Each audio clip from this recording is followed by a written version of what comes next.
Click کر گیا، جس کی وجہ سے وہ روایت میرے سامنے سے ہٹ گئی.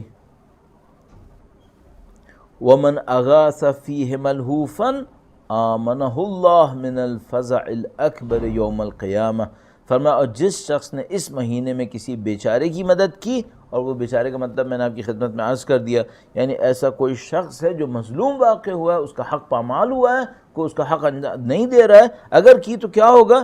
اللہ تعالیٰ اسے قیامت کے دن بڑی وحشت اور ڈر سے محفوظ فرمائے گا. قیامت کے دن کیا ہونے والا ہے؟ یا اللہ خدا مدد فرمائے. قیامت کے دن یہ ہونے والا ہے کہ میں نے جو کچھ انجام دیا ہے، ما لهذا الکتاب لا یغادر صغیرۃ ولا کبیرۃ الا احصاها. جب لوگوں کے ہاتھ میں کتاب پکڑائی جائے گی تو وہ کہیں گے خدایا یہ کیسی کتاب ہے، نہ اس نے کچھ چھوٹا چھوڑا ہے نہ کچھ بڑا چھوڑا، سب کچھ اس کے اندر شمار ہو گیا. تو وہ جو دن آئے گا وہ فزع کا دن ہوگا، خوف کا دن ہوگا. اور خداوند متعال فرماتا ہے اگر تم نے کسی کے دل سے خوف کو دور کر دیا، یہ آدمی مظلوم تھا، اس کا کوئی حق مارا جا رہا تھا، یہ کسی مشکل میں مبتلا تھا، اور تم نے جا کے اس کا ساتھ دے دیا اور اس کی اس مشکل کو دور کر دیا. اور عزیزان محترم ایک اور بات بھی عرض کرتا چلوں، رزلٹ کی بھی ضرورت نہیں ہے. آپ نے کر دیا، چاہے اس کو رزلٹ نہ بھی ملے، آپ نے تو کوشش کر دی، بس اتنا ہی کافی ہے. یہ تمام باتیں جو میں نے آپ کی خدمت میں عرض کی مولا کے کلام کو دیکھتے ہوئے، ان تمام کے اندر جو سب سے امپورٹنٹ ہے وہ یہ کہ میں نے اپنی جدوجہد انجام دے دی. اگر اتنا ہی کر دیا تو خداوند متعال کی طرف سے برکتیں نازل ہوتی ہیں. آج آپ کے شیڈیول کے مطابق 15 ماہ مبارک رمضان ہے، اور اس 15 ماہ مبارک رمضان تک آتے آتے نصف ماہ رمضان گزر گیا، نصف باقی رہ گیا. اس کے اندر ہم نے سیرت اہل بیت اطہار علیہ السلام سے سیکھنا تھا. کل 2 پوائنٹ آپ کی خدمت میں عرض کیے، اللہ کے ساتھ رابطہ کرنا اور اللہ کے بندوں کی نصرت کرنا. اور یہ روایت مجھے نظر آئی کہ یہ ماہ مبارک رمضان کی مناسبت سے مولا 8ویں سرکار کی روایت تھی. یہ آپ کی خدمت میں عرض کروں تو عزیزان محترم اس میں پورا ایک نظام دیا ہے کہ کس طریقے سے آپ شروع کریں اور کہاں پہ پہنچیں. یہاں پہ ایک جملہ اور عرض کرتا چلوں اس کے لنک کو ایکسپلین کرنے کے لیے. دیکھیے شروع ہوا تھا ختم قرآن سے اور اختتام ہوا مظلوم کی نصرت کے اوپر.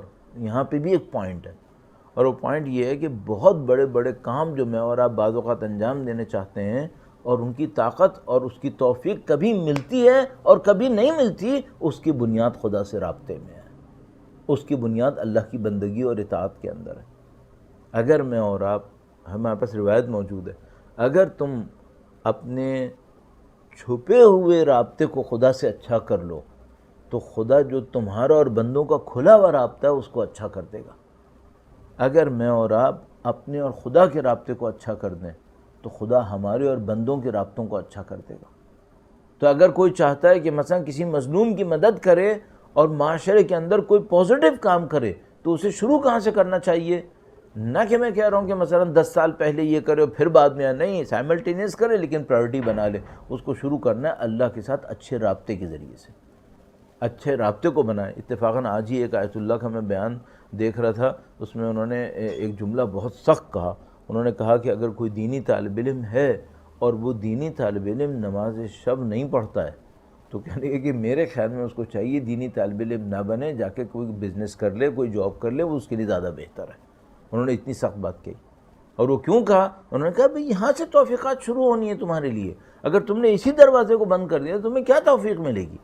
تو اگر آپ اور میں چاہتے ہیں معاشرے کے اندر کوئی پازیٹیو کام کریں، اور آپ میں چاہتے ہیں کہ خدا ہمیں اس کی توفیق دے، تو یہ شروع کہاں سے ہوگا؟ یہ ایڈورٹیزمنٹ لگانے سے شروع نہیں ہوگا، نہ کسی بہت بڑی مثال کے طور پر پلیٹ فارم کریٹ کریں گے تو یہ ہوگا. یہ سب سے پہلے خدا کے ساتھ اپنے رابطے کو اچھا کر لیں، اور جیسے جیسے میں اور آپ خدا کے ساتھ اپنے رابطے کو اچھا کرتے رہیں گے، خدا کاموں کے دروازوں کو ہمارے لیے کھولنا شروع کر دے گا. اور جب خدا نے متعال توفیق دے، کسی کام کو ہمارے سامنے رکھے کہ تم اس کو انجام دو، اور آپ نے انجام دے دیا، الحمدللہ رب العالمین، ایک اور دروازہ کھلے گا، ایک اور کام انجام دیں گے. تو آج کا زمانہ اتنا عجیب زمانہ ہے، اتنا عجیب زمانہ ہے. اپنے دل کو تسلی دینے کے لیے میں عرض کرتا ہوں، اتنا عجیب زمانہ ہے، مجھے لگتا ہے جیسے خدا متعال نے بورڈ لگایا ہوا ہے کہ ویکینسیز اوپن ہے، ویکینسیز اوپن ہے، کوئی جو کام کرنے والا ہو. تو اگر آپ نے اپنے اور خدا کے رابطے کو اچھا کیا اور خدا سے کہا کہ خدا میری زندگی کو کسی اچھے کام میں لگا دے، اور خداوند متعال نے آپ کے سامنے ایک دروازہ کھولا اور کہا کہ یہ لو، یہ اچھا کام ہے، یہ انجام دو، اور الحمدللہ رب العالمین آپ نے اللہ کی دی ہوئی توفیق سے اہل بیت کی فرامین پر عمل کرتے ہوئے اس رہنمائی کو حاصل کر لیا، اچھے کام کو انجام دے دیا۔ یہ سمجھ لیجیے اب خدا آپ کو اس میدان کے اندر اتارے گا اور کہے گا اب اور کام انجام دو۔ تو ممکن ہے کسی کے ذہن میں آئے کہ میں یہ کہوں گا کہ اگر تم نے کر لیا نا تو تمہاری زندگی کو دولت سے بھر دے گا، شہرت سے بھر دے گا۔ جو خدا اپنے خاص بندوں کو دینا چاہتا ہے وہ دنیا نہیں ہے، جو خدا اپنے خاص بندوں کو دینا چاہتا ہے وہ کچھ اور ہے، وہ ہم سب کو معلوم ہے۔ اختتام کہاں پر ہے؟ اختتام گردن اللہ کی راہ میں جائے اس پر ہے۔ اگر خدا متعال کسی کو پسند کرتا ہے اور اس کو اپنی محبت نصیب کر دیتا ہے، اینڈ میں اس کی جان اللہ کی راہ میں جاتی ہے۔ یہ وہ مقام ہے جو شہداء کا مقام ہے، اور یہ وہ مقام ہے جو اہل بیت اطہار علیہ السلام کے سچے ماننے والوں کا مقام ہے، کہ ان کی زندگیاں اہل بیت اطہار کے راستے میں گئی ہیں۔ اور ہر امام کی شہادت اسی وجہ سے، وہ یہ کہ کچھ درجات ایسے درجات ہیں جو سوائے ان شہادتوں کے حاصل نہیں ہو سکتے۔ یہ پروردگار عالم کا احسان ہے، اس نے ہمیں ایسے مکتب فکر میں قرار دیا جہاں ائمہ نے ہمیں شہادت سکھائی، جہاں ہمیں ائمہ نے اللہ کی راہ میں اپنی جان دینا سکھایا۔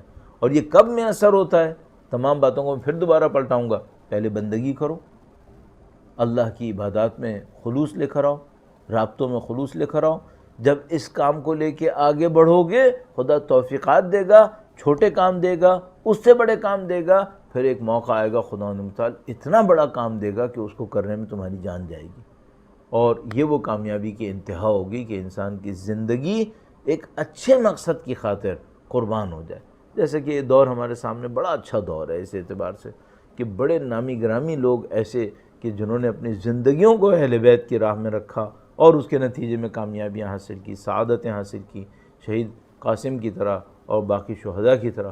تو یہ اچھے دور کے اندر میں اور آپ زندگی گزار رہے ہیں۔ ان سب کا آغاز کہاں پر ہے؟ ان سب کا آغاز اللہ سے رابطے کے اوپر ہے۔